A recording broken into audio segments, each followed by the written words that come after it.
বিশ্ব নবীদের, কারণ আল্লাহ রাব্বুল আলামিন জানেন ইনি আমার আখিরি নবী।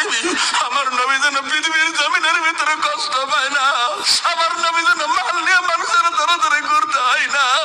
আল্লাহর নবীর হাত করে দেন, মালের ভিতরে এমন রৌনক বাড়িয়ে দিয়েছেন যে ব্যাপারে যা থাকে ওটাই সঙ্গে সঙ্গে মালগুলি নবীর হাত থেকে কিনে বেশি দামে চড়া দামে কিনে নিয়েছে। তারপরে ওরাও তো বেচলো, বেচবি ঘুরে আসলো।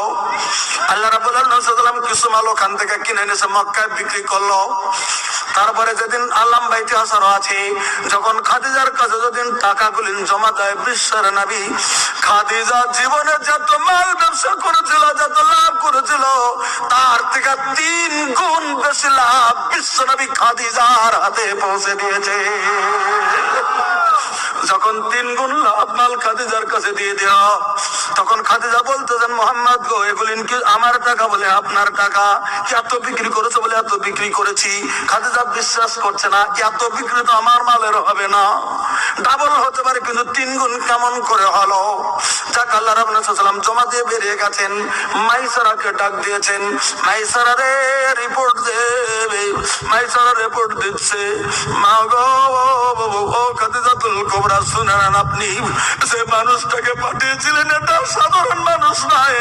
আমি মাইসারা সাক্ষ্য দিচ্ছি একজন মহামানব পৃথিবীর জমিনে, ইনি এত সত্যবাদী পৃথিবীর জমিনে। আমার মনে শুনে নেন বলে কি এমন এমন খ্রিস্টান পাদ্রী রিপোর্ট দিয়েছে, এমন এমন করে মালগুলি বিক্রি হয়েছে। সব রিপোর্ট যখন দিয়ে দিলেন, ওই দিন থেকে খাদিজার কলিজাটা আল্লাহ রাব্বুল আলামিনের নবীর দিকে ধাবিত শুরু হয়ে যায়। চন আল্লাহ জোরে কন। হায়রে, আমি কেমন মানুষ পৃথিবীর জমিনের ভিতরে পেয়েছি। এটা তো সাধারণ মানুষ নয় গো, এটা কত বড় মানুষ আমার জমিনের ভিতরে। জাগা আল্লাহ তার ইতিহাস রয়ে গেছে। খাদিজাতুল কুবরাও নিজেও লক্ষ্য করতেছেন ইনি কেমন করে চলেন, কোথায় যায়, কি করে চলে লক্ষ্য করে। একদিন লক্ষ্য করে দেখেন খাদিজার ঘরের সম্মুখে রদ্রি উঠেছে, হযরত খাদিজা উপরে আছে, লক্ষ্য করতেছেন। আল্লাহ রাব্বুল আলামিনের নবী রদ্রের ভিতরে কি যেমন শরীরটা ক্লান্তি, একটু বাইরে রদ্রের মধ্যেই তিনি বসে পড়েছেন। আল্লাহ রাব্বুল আলামিনের নবী ক্লান্তি শরীরটা একদম বাইরে বসে আছেন। বসে থেকে তার ঘুম লেগে গেছে, ঘুমিয়ে গেল গো, খোলা ময়দানে তিনি ঘুমিয়ে গেলেন। খাদিজা দেখতেছেন ঘুমিয়ে গেছেন, আচ্ছা যেতে থাক। হঠাৎ করে রদ্রি প্রখর হয়ে গেল, সূর্য উঠে গেছে, ওনার ঘুম ভাঙেনি। সূর্য উঠে যখন প্রখর রোদ যখন বিশ্ব নবীর মুখের ভিতরে লাগে, হযরত খাদিজা দূর থেকে দেখতেছেন কোথায় থেকে যেন রে একটা ফেটি সাপ, বড় সাপ আসে, সূর্যের দিকে এমন করে মুখ করে পেটা পেনা ধরে। আল্লাহ রাব্বুল আলামিনের নবীর চেহারা সূর্যের তাপ থেকে নবীকে বাঁচিয়ে দিচ্ছে। হযরত খাদিজা আবার চিন্তা করছেন, আমি যদি সবটাকে মারতে যাই, যদি কামড় দেয়, দেখতেছে দেখতেছে দেখতেছে দেখতেছে, চলছে চলছে চলছে। হঠাৎ করে বিশ্বনবী মুসলমান চেতন পেয়ে গেলেন, আর সাপ যেন কোথায় চলে গেল, সাপকে দেখা গেল না। সুবহানাল্লাহ করবেন না? সাপকে দেখা গেল না। হযরত খাদিজা তখন আরো বিশ্বাস করে নিলেন, আমি শুনেছিলাম মাইসারার মুখে, আজকে আমি নিজেই দেখলাম একটা ফেটি সাপ আমার বাড়ির ম্যানেজারকে তার মুখের ভিতরে ছায়া দান করে দিয়েছে। আমার ভাইরা, হযরত খাদিজা এবার আর থাকতে পারছে না, মনের ভিতরে উতাল উতাল শুরু হয়ে গেল, আতাল কাতাল শুরু হয়ে গেল। আমি হযরত খাদিজা, মক্কার ভিতরে বিরাট বড় আমি একটা সম্মানিত মহিলা, আমি কোটি কোটি টাকার মালিকানি মহিলা, কত বড় বড় দেশবাসের ছেলেরা, কত বড় বড় ব্যবসায়ী মালিকেরা, কত বড় বড় ধনী মানুষেরা হযরত খাদিজাকে তৃতীয় বিবাহ করার জন্য বারবার করে প্রস্তাব দিচ্ছে। হযরত খাদিজা প্রতিজ্ঞার মতোই করেছে, আমার বিয়ে হবে না, আমি এমনি জামিনের ভিতরে চলবো। আর ওই সন্ধিক্ষণে হাই হাই কত বড় বড় সবকে প্রত্যাখ্যান করে দিয়েছে, কিন্তু বিশ্ব নবীর জন্য 40 বছর বয়স্কা খাদিজার দেলের ভিতরে কেন যেন বিশ্ব নবীর দিকে দেলটা এগিয়ে যেতে চলছে। চন আল্লাহ জোরে বলেন। থাকতে পারলেন না খাদিজা, একদিন একাই মান্নাত করে বসেছে। হযরত আমার বান্ধবী, তুমি আমাকে কি দায়িত্ব দেবে, আমি আমার জান দিও, আমি এটা আমি প্রমাণ করে দেবো তোমার, আমি পূরণ করার ব্যবস্থা করে দেব, তুমি শুধু বলে দেখো তুমি কি বলছো। তখন খাদিজা বলছেন, নাফিসা রে, তুই তো জানিস দেশের বড় বড় বাদশার ছেলেরা আমাকে তৃতীয় বিবাহের প্রস্তাবটা দিয়েছে, আমি সব কথা কান করে দিয়েছি, কোথাও স্বীকার করিনি, বিয়েই হব না ভেবেছিলাম।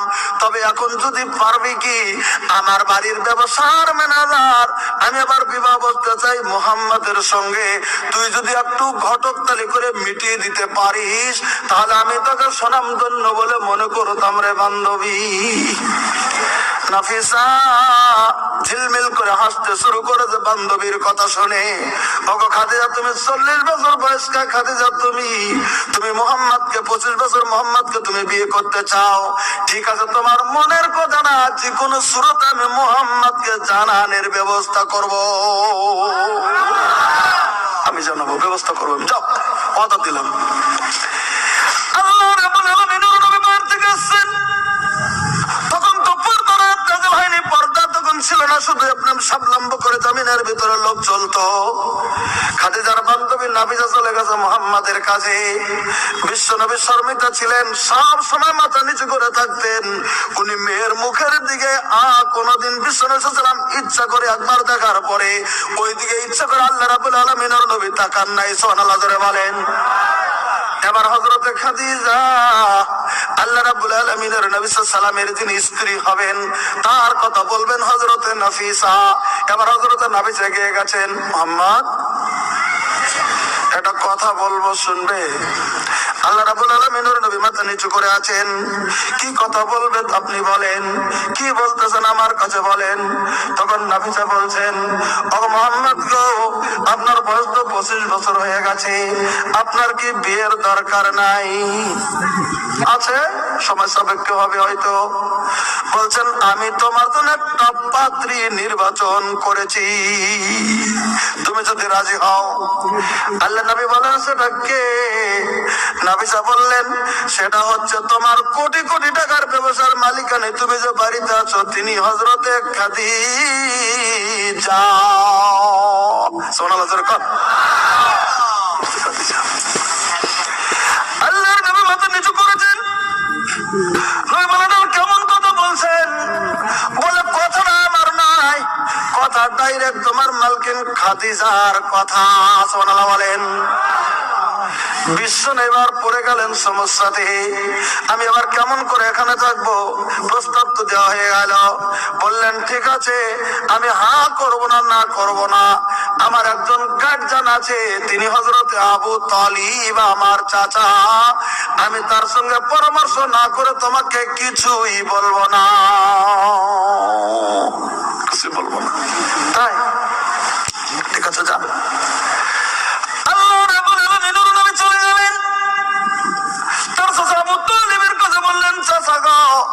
এই প্রস্তাব চলেছে আমার কাছে, আপনি কি বলেন? আবু তালেব খুব চালাক।